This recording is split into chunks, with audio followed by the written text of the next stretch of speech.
我发现说服一个人比打服一个人都难。你以为能以理服人，但你有没有理跟他想不想听没有必然联系。有时候甚至你越有理他越不听，还不如不走程序直接动手。其实我们都陷入了2个误区，总是要求对方改变，而不是帮他清除改变道路上的障碍，总是替对方做决定，而没有让他觉得这是他自己的决定。大家好，欢迎回到星河百度。今天咱们用10分钟快速提高说服力，不练口才不讲道理，相信我，坚持看完嘴笨话少的小伙伴也能让别人言听计从。之前咱们聊过，大多数人的立场不是由道理决定的，而是由情绪决定的。对方不喜欢你，你再有理也很难说服他，只有他认可你这个人，你的话他才会听。所以说服的重点不是动之以理，而是晓之以情。你搞定了他的情绪，他对你的包容度就会更高，你的要求他也更容易接受。怎么搞定一个人的情绪呢？给大家分享2个超好用的方法。第一个，称赞。我上班那会儿，有次公司团建缺个带队组织的人，说实话这种事没人愿意干，可人事偏偏找到了我。我一看消息立马就要回复我不干，结果没等我回复他又来一句，我问了一圈，大家都说你组织协调能力好，这个工作只有你能胜任，可不要辜负大家的期望啊。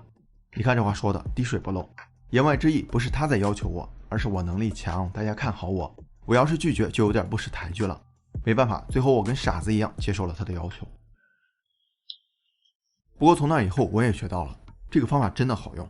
你想谁听到赞美的话不开心呢？而且我发现咱们都比较内敛含蓄，几乎不夸人，也几乎没人夸，不像那些外国人动不动就 nice good job， 这样一来赞美就显得特别稀缺，特别供不应求。再加上中国的传统文化是很注重礼仪的，你敬我1尺我敬你1丈，你给我3连我都想给你磕一个。所以下次你在说服别人的时候，就可以在要求前面加上赞美的话。你想让同事提前完成他的上游工作，就夸他能力强效率高。你想让朋友给你介绍对象，就夸他人缘好朋友多。有一点要注意，前面的赞美最好能跟后面的要求联系上，这样对说服的增益作用更大。他会觉得我效率高，早点完成工作合情合理，我朋友多，给你介绍对象合情合理。也就是说，称赞让你的要求变得合情合理了。如果你不会夸别人没关系，第2个方法同样能影响情绪，示弱。之前我跟朋友一块去台湾旅游，我们找当地人包了个车，这样司机向导交通工具都有了。一番讨价还价之后，司机给我们便宜了很多，但一上车我发现车上有个安全座椅，才知道她是个单亲妈妈，自己一个人带孩子，有时候要打2份工。我们几个顿时都很惭愧，觉得不应该讲价，所以旅程结束后我们还是按原价付了钱。当看到一个弱者，人们都会产生同情心和保护欲，如果他请求帮助，人们又会产生一种莫名的责任感，而如果没能帮上忙，在责任感的基础上又平添了几分愧疚感。这种感觉很奇怪，就是虽然跟我们没关系，但还是有点过意不去。所以通过示弱的方法能大大提高说服一个人的可能性。你直接让同事帮你完成一项工作，他可能不愿意，但你说你生病了着急去医院，他一定会帮你。你约会迟到了，直接说堵车，女朋友肯定生气，但你说你一路跑来还把脚扭伤了，他不但不生气，还会担心你。如果你不知道怎么示弱没关系，只是在要求前面加上对不起3个字也能起到效果，因为道歉就代表了让步和示弱。咱们没见过有谁道个歉还理直气壮，对吧？所以这个方法同样有效，而且有嘴就行。2018年有个美国人在网络上发起了吃洗衣球的挑战，吸引了众多网友模仿，这可把推出洗衣球的公司吓坏了，他们赶紧发声明，洗衣球不能吃，还多次重复不能的警告字样。结果适得其反，他们非但没能说服网友，还让因吃洗衣球而中毒的事件足足增加了2倍。禁止为什么会变成建议，或者说网友为什么跟洗衣球公司杠起来了，原因是他们意识到自己的自主权被剥夺了。咱们看一下这里面的逻辑，一是每个人都希望掌控自己的行为，一旦自主权受到威胁，就会产生抗拒心理，并企图夺回来。所以你不让我干什么，我偏要干什么，不听你的才能证明自主权在我这儿。2是说服本身就意味着胜负对错，我被你说服了，代表我错你对，我这该死的胜负欲是不允许我被你打败的，所以有时候即便立场是错的，我也会坚持下去。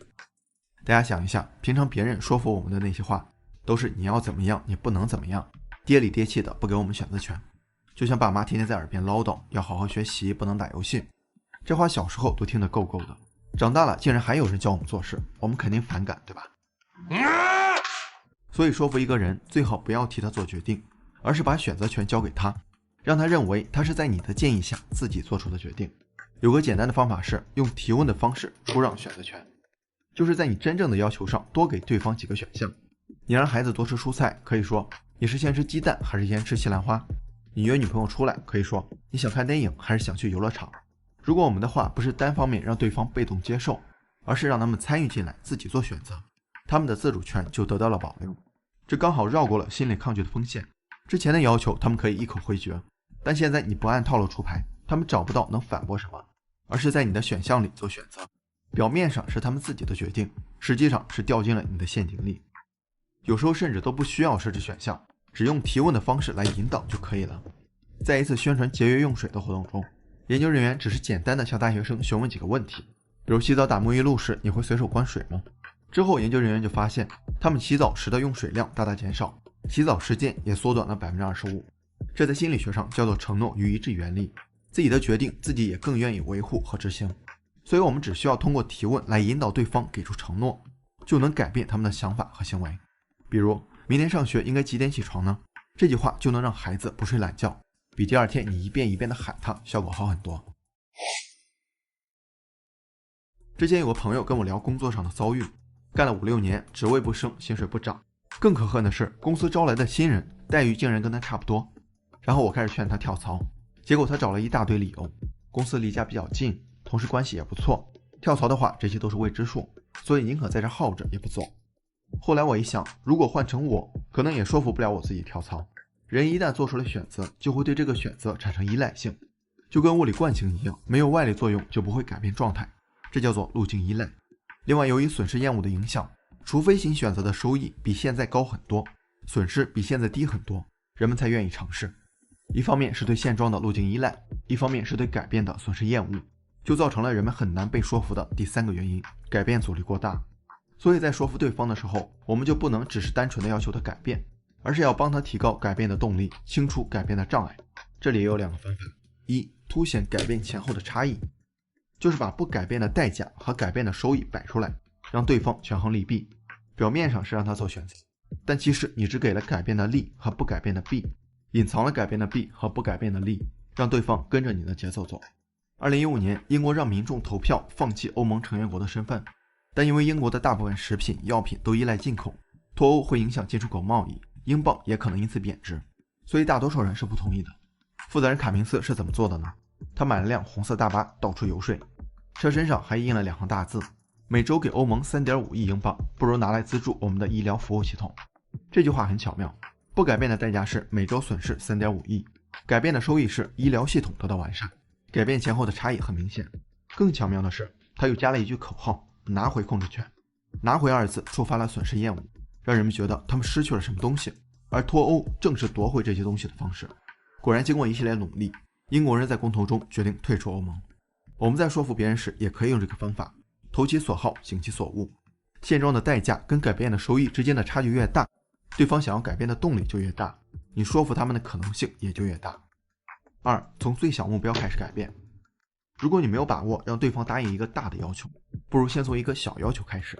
心理学上有个登门槛效应，对方答应了你一个小要求，为了在认知上保持一致，多半会答应你下一个要求。就像上楼梯一样，每个台阶都不费力，但你就是可以一步一步得寸进尺。生活中这种情况太常见了，老板一次性给你安排太多工作，你肯定撂挑子，他就从小任务开始一点点的增加，最后你发现你一个人干了2个人的活。商家一次性让你买太多，你肯定也不愿意，他就从免费试用开始慢慢灌输活动，最后你发现你买了一大堆没用的东西。每个人的心理接受度都有一个范围，就像3个圈，最里面是接受区，然后是中间区，最外面是拒绝区。直接从接受区到拒绝区距离太远，阻力太大，但如果能把中立区变成接受区，拒绝区就更容易变成中立区，潜移默化的让对方降低底线，提高接受度。很多人觉得说服一个人就是改变他，但事实上他们听或者不听，改变或者不改变都是自己的选择，所以本质上没有人真正被别人说服，他们都是被自己说服。上面这些方法刚好都跳出了说服误区，没有直接改变对方，而是通过影响情绪、出让选择权、消除障碍，让对方自己做出决定。既然是自己的决定，他们更愿意接受和执行，但事实上他们还是按我们的意思来。只不过我们的角色从让人排斥的改变者，变成了更容易被接受的催化者和助推者。你想不到一个学生卷起来有多恐怖。有个叫斯科特·杨的大学生，想毕业后开公司当老板，于是选了商科专业。但毕业后他发现，大学4年学的东西都是教他如何在企业里做商业管理类的工作，说白了还是在给人打工。而且他发现，像比尔盖茨、马斯克这些商业大鳄都是编程出身的，敲敲代码就能改变世界，还能一夜暴富，这勾起了他浓厚的兴趣。但现在面临两难困境，他想学计算机，又不想浪费4年时间和数十万美元的学费，于是就在网上找 MIT， 也就是麻省理工学院的免费公开课，接着制作了33节课的课程列表，又花了2000美元买教材。就这样按照自己的节奏在家学习，最终只用了1年的时间就完成了 MIT 4年的课程。虽然并没有真正获得学位，但他通过分享学习过程也收到了一些公司的 offer， 还开发了一款小程序。后来他觉得自己的方法可行，又继续卷，在1个月内学会了素描，1年内学会了西普、中韩4门外语，被众多网友尊称为学神。通过这些背书，斯科特写的超速学习卖得火热。起初我也怀疑他是靠这些包装自己来卖书，不过看完我发现，书里的一些学习方法是有一定普适性的，能够为我们所用。毕竟自学这种事儿，别说效率和质量了，能坚持下来都已经很不容易了。估计很多小伙伴跟我一样，想过要自学一项技能，但最后都不了了之。所以今天咱们就结合超速学习以及刻意练习、认知天性、考试脑科学这几本书，来聊聊学习一项技能的通用方法。最后再分享一些压箱底的学习资源，大家可以点赞收藏一下，方便后期查找。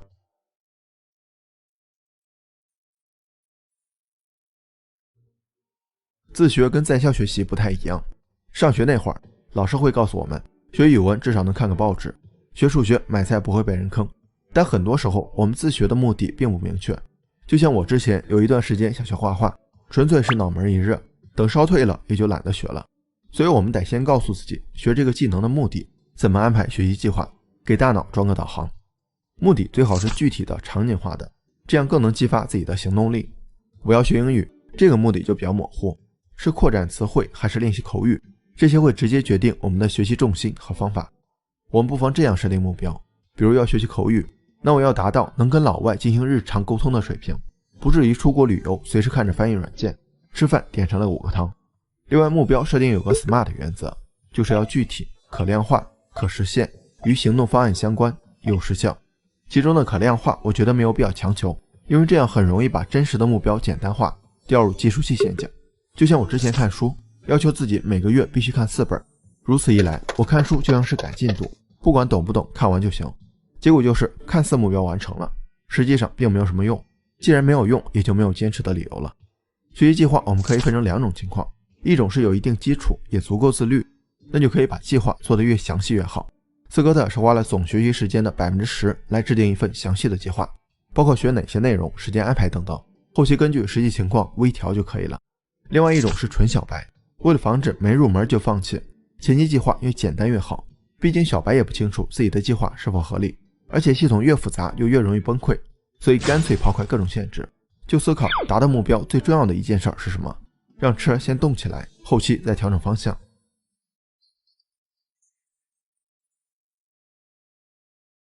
刻意练习的作者做了一个实验，他找了一个叫史蒂夫的学生，每次给他随机说出一串数字，让他尽可能记住并背出来。如果记住了，下一次就会增加1个数字，反之就会减少2个，以此类推。刚开始史蒂夫最多只能记住7个数字，这个结果也符合短期记忆的容量。但随着不断练习，他找到了一种有效的联想记忆法，就是把数字跟自己熟悉的物体联系起来。于是他突破了瓶颈，记住了9个、10个。之后每次遇到瓶颈，他没有选择停留在舒适区，而是不断思考如何改进。最后一次他记住了82个随机数字。所以作者得出一个结论，让练习更有效的方法就是走出舒适区，这也是刻意练习最重要的一个原则。除了舒适区，还有个误区是获取知识的来源。我之前喜欢看几分钟拆解一本书，几分钟学会什么技能之类的，以为看到即学到，到头来别说内容，我连标题都记不住。既然要学，那就不能停留在简单了解的层次上，最好是接触一手资源，去听大学公开课，去看经典原著，甚至学术论文。虽然这个过程比较痛苦，但它能给我们带来的更深层的理解和全新的认知，是知识搬运工给不了的。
学习。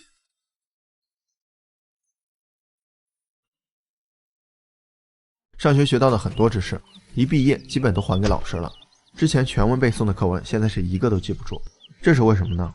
加州大学洛杉矶分校的比约克夫妇提出的记忆适用理论，我觉得可以解释这个现象。他们指出，人的记忆能力有两个维度，一个是存储能力，一个是提取能力。存储能力不会随时间减弱，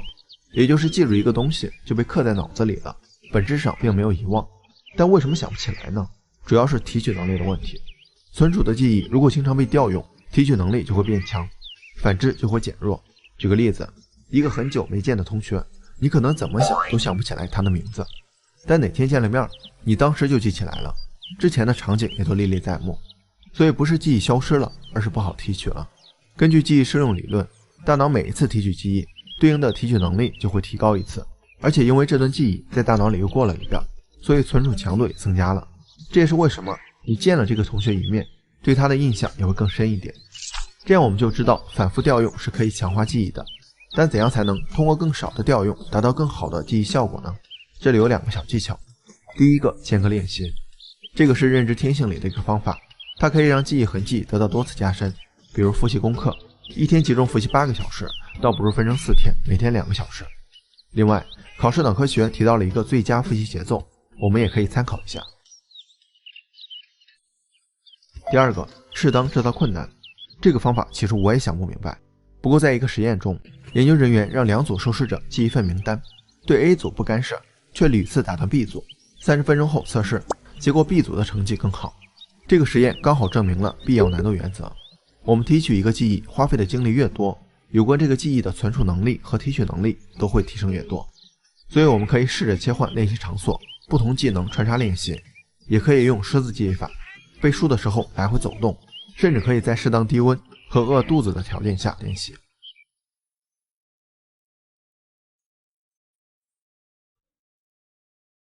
之前我学什么都会先把相关的教材都买来，花1个月时间先把书看完，然后再去实操。结果实操的时候我什么都记不住，后来我才意识到这是非常低效的行为，甚至可以说是拖延的借口。有一种高效的做法叫不完美行动，就是没必要把所有东西都准备好了再行动，而是直接行动，在行动中根据反馈进行调整优化。刻意练习中的史蒂夫每次记错数字之后，作者都会立即给到反馈，哪个数字错了或者漏掉了，这样他就可以密切关注那些错误的数字，知道自己的弱点，有针对性的提高。所以书中指出，不论努力做什么事情，都需要反馈来准确辨别你在哪些方面还有不足，以及为什么存在这些不足。那什么样的反馈才更有效更高效呢？认知天性中有个实验证明了，相对于即时反馈，延迟反馈的效果更好。研究人员找到2组学生， A 组学生开卷考试，这相当于在测验时给自己提供持续反馈。 B 组闭卷，只能在考试后检查自己的答案。考试成绩 A 组自然更好，但之后又进行了一次考试， B 组的表现就更出色了。其实适当延迟反馈的作用在于，让我们在间隔一段时间后多了一次练习的机会。这5条虽然不是针对某一项技能的典型方法，但却只学习任何知识和技能的通用性原理。咱们再来总结一下：一、找到场景化又不必量化的目标，学习计划详细具体还是简单直接因人而异。2、突破舒适区，尽量看一手资源深度研究，外文借助专业的翻译工具。3、尽量用讨论、实践和传授这些主动式学习方法。4、通过适当制造困难和间隔练习的方法强化记忆。5、在行动中寻找和重视反馈，适当延迟的反馈效果更好。接下来就到了分享宝藏学习资源的时候了。下面这些网站基本都是一手学习资源，当然部分地址由于是国外的，可能需要那什么，你懂的。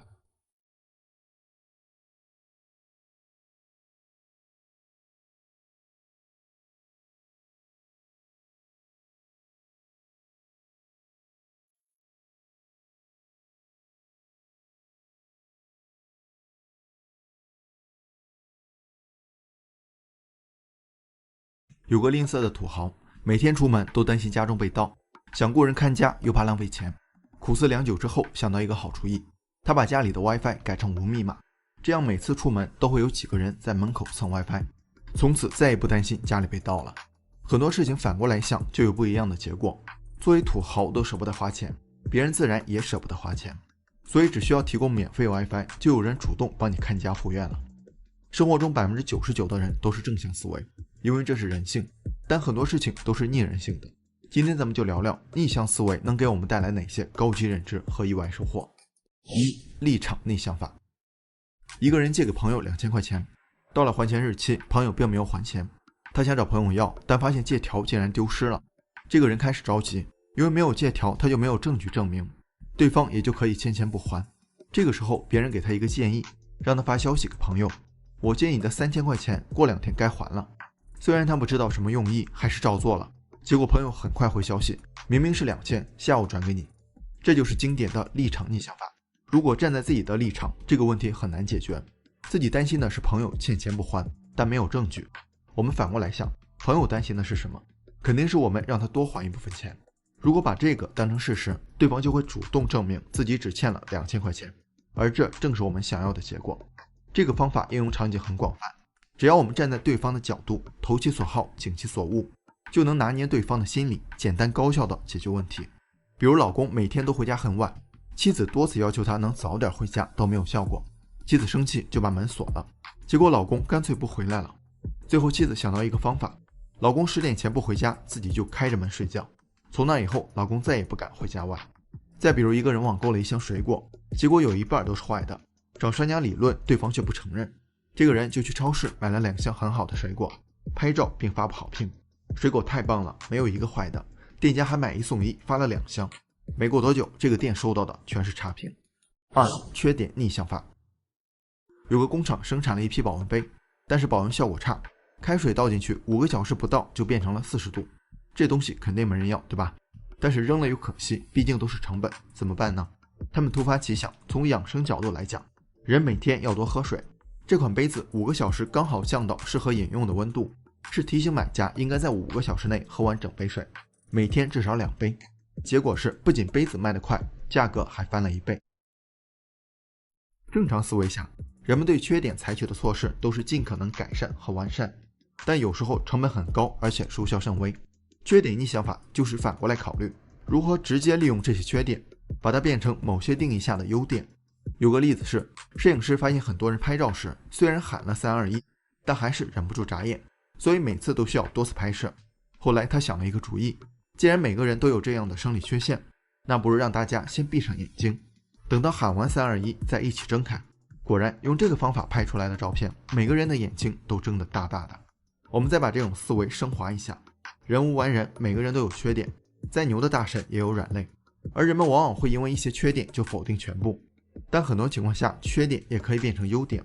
有个名叫加里科恩的小伙子，他是失读症患者，没法快速阅读，只能一个字一个字的看，效率非常低，但这个缺点也让他能记住所看过的所有内容，所以学过的知识掌握得非常好。毕业后他进入了一家金融公司，最后成为了高盛集团的总裁。3、心理逆向法。当年土豆传到法国，法国农民看得太丑都不愿意种，有人就突发奇想，在种植土豆的每块实验田周围都安排了全副武装的士兵日夜把守。农民一看都以为地里种了很珍贵的农作物，于是就偷偷溜进实验田，把土豆偷出来种在自己家的地里。渐渐的，土豆成为了法国农民广为种植的一种农作物。正常人的心里都是送者贱，求者贵，心理逆向法就是利用人性的缺点颠倒黑白，把免费赠予变成求之不得，把自己主动变成让对方主动。这样一来就能改变摄入在对方心里的印象，让对方跟着你的节奏走。如果你想快速获得他人的好感，增进关系，正向思维就是无条件的对他好，但这种努力往往会造成对方不珍惜的结果。逆向思维是让对方付出，你没听错，就是让对方给你提供帮助和服务。心理学上有个著名的富兰克林效应。富兰克林跟一位议员关系很差，但他想把议员拉拢过来，于是想到一个方法。他打听到议员家里有一本稀有的书，就厚着脸皮向他借书。没想到议员竟然同意了。1周后，富兰克林还书时也表达了谢意。从那以后，议员对富兰克林的态度竟然发生了180度大转变，从此二人化敌为友。在一段关系上，如果一个人付出的越多，他就越珍惜这段关系。所谓的好感度就是一个人付出的总和，所以这个方法可以广泛应用到恋爱、社交、职场等各类人际关系中。不要总是想着付出，而是适当索取。就像人们常说的，会哭的孩子有奶吃，关系都是麻烦出来的。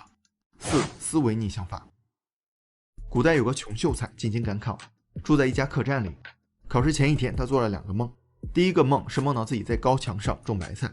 第二个梦是在下雨天，他戴了斗笠还打了把伞。他觉得这2个梦预示着什么，就赶紧找算命先生解梦。算命先生一听，连拍大腿说，我看你还是赶紧回家吧，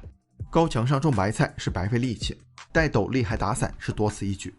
秀才听完心灰意冷，回到客栈准备收拾行李回家。客栈老板一看还没考试就回家，就问秀才是怎么回事。秀才解释完，老板说，你差点误了前程，高墙上种白菜就是高中，戴斗笠打伞是有备无患。有些时候人们的思维被以往的经历和认知禁锢了，形成了固有的思维定式，所以处理问题总是喜欢从一个角度去解决。但如果能跳出思维定式，往往就会有颠覆认知的全新见解。这一条需要我们自己培养逆向思维。有句话是，我们引以为傲的可能是我们前进道路上的最大障碍。以前的经验学到的知识都是一成不变的，但我们所面临的问题每次都不一样，所以不能用固定思维以偏概全，最好能保持开放性思维。有个例子是，在一个博士群里有人提问，如果一滴水从足够高的地方自由落体，会不会对人造成伤害？群里一下就热闹起来，各种假设、各种公式、各种计算，足足讨论了1个多小时。这时候有个进错群的人来了一句，你们没淋过雨吗？群里顿时一片死寂。5. 结果倒推法。有个人想租一个店面，就给门上的号码打了电话，但打过去之后发现是中介，通过他们租的话，中介费特别贵。然后他拿了块石头把窗户砸裂了，留下自己的联系方式，说自己不小心弄坏了窗户，请房东联系自己赔偿。果然没过几天，房东联系了他，而他也直接从房东那里租了下来，省了一大笔中介费。接着他不知道自己做什么生意，又在门上贴了个出租信息，这次利用房东的身份问那些求租者，他们想要租店面做什么生意。最后他统计了一下，从中挑选了最多求租者想要做的那门生意。1个字，绝。结果倒推法就是把终点看成起点，从最终目标倒推到现在的位置，从而获得前进的路线图。很多正向解决不了的问题，就可以通过这个方法来思考，而且往往会豁然开朗。因为设定了目标往往就是固定的，如果你从起点正向思考，就只有一条路，但如果我们从目标反过来思考，就会有很多种可能性，而你需要做的就只是调整起点的位置。就像人们常说的，条条大路通罗马，不管黑猫白猫，抓到老鼠就是好猫。三国演义里草船借箭就是很好的例子，目标是10万支箭，正向思维无非是增加人手、加班加点的生产，但也很难达到预期。逆向思维是，反正就是这10万支箭，造不出来可以借出来，过程不重要，完成目标才是最重要的。敢于反其道而思之，让思维向对立面的方向发展，从问题的相反面深入的进行探讨，树立新思想。当大家都朝着一个固定的思维方式思考问题时，而你却独自朝相反的方向思考，你就能看到别人看不到的一面，做到别人做不到的事情。当你想做一件事，但又迟迟动不了身时，耳边是否会响起一句话：我什么时候才能多一点点主动性啊？主动性也叫做内驱力，它意味着我们能够发自内心的主动去做一件事，而不被老师催、被老板骂、被外界左右。今天咱们就从心理学角度深度聊聊如何毁掉和提升一个人的内驱力。一、物质奖励可能会毁掉一个人的内驱力。人们常说有钱能使鬼推磨，如果不能，那肯定是钱没给到位。金钱、玩具、旅游作为一种可以立等可取的激励手段，我们肯定都不陌生。但一项经典心理学研究发现，物质奖励虽然短期有效，但可能会摧毁一个人的内驱力，磨损人的心智。在这项研究中，心理学家安德森等人召集了一群喜欢画画的孩子，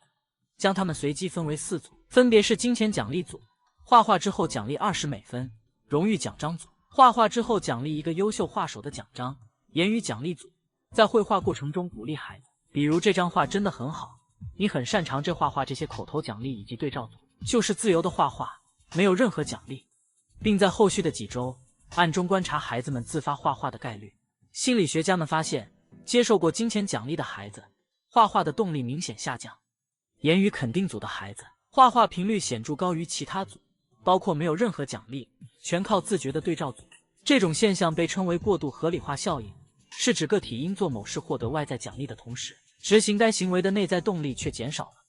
过度合理化效应会悄悄消磨掉你的心智，譬如学习的乐趣在无止境的排名升学中被淹没，兴趣活动在兴趣班的考绩考证中磨灭。我们从脑科学角度也能得出同样的结论，大脑的奖赏回路中，多巴胺因为意料之外的奖励而释放，这会给孩子带来高强度的快感，然后大脑的学习原理就会记住这种感受，在孩子下次画画之前，大脑就会提前产生跟上次一样的高强度预期。然而如果第2次没有了奖励，巨大的落差就会让大脑对这种行为失去兴趣，甚至产生反感，这也是摧毁内驱力的底层原理。心理学家们认为，通过给予外在奖励鼓励某种行为的方式，激发的是行为的外部动机，而因享受活动的乐趣，自发的去做一件事，才是内部动机及内驱力。当做一件事的内驱力消失，即便外在动机怎样努力牵引着你向前走，人们也很难在内心深处真正感受到快乐。2. 做某件事的动机越复杂，越不容易成功。考研的动机可能是对科研感兴趣，可能是为了提升学历背景，获得更高薪水的工作，也可能只是为了逃避就业，或以上皆有。然而，顶级期刊 PNAS 发表的一项研究发现，当你做一件事的动机越多越复杂时，反而更不容易成功。该研究对美国著名军事学院西点学校1万多名新生进行为期10年的纵向调查，发现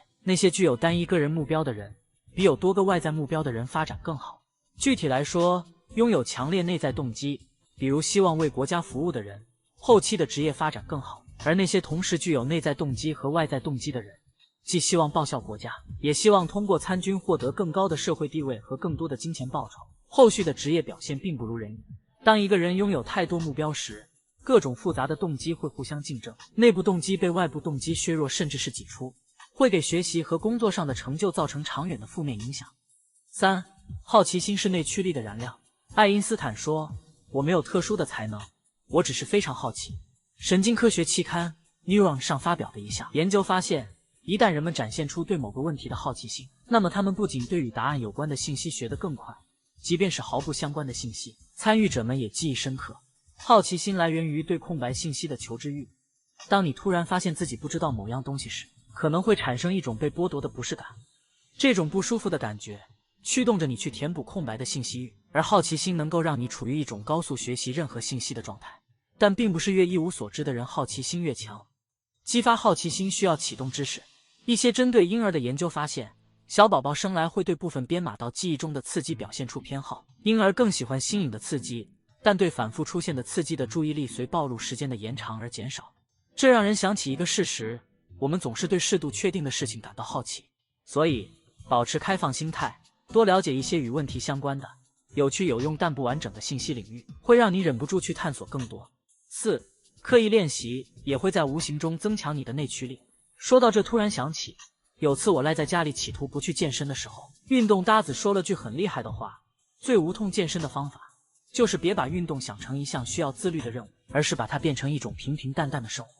这怎么做到啊？一项发表在 Psychology of Sport and Exercise 杂志上的研究发现，刻意练习也是会激发内驱力的。研究者在1年时间里跟踪调查了163名职业排球和篮球运动员，他们每周通过练习日志记录自己做了什么运动、多长时间以及强度有多大。练习任务由他们自己设定，但必须能够至少提升某类特定技能，每天进行力量、速度和传发球等方面的练习。他们发现内驱力和刻意练习就像是一对正循环的好兄弟。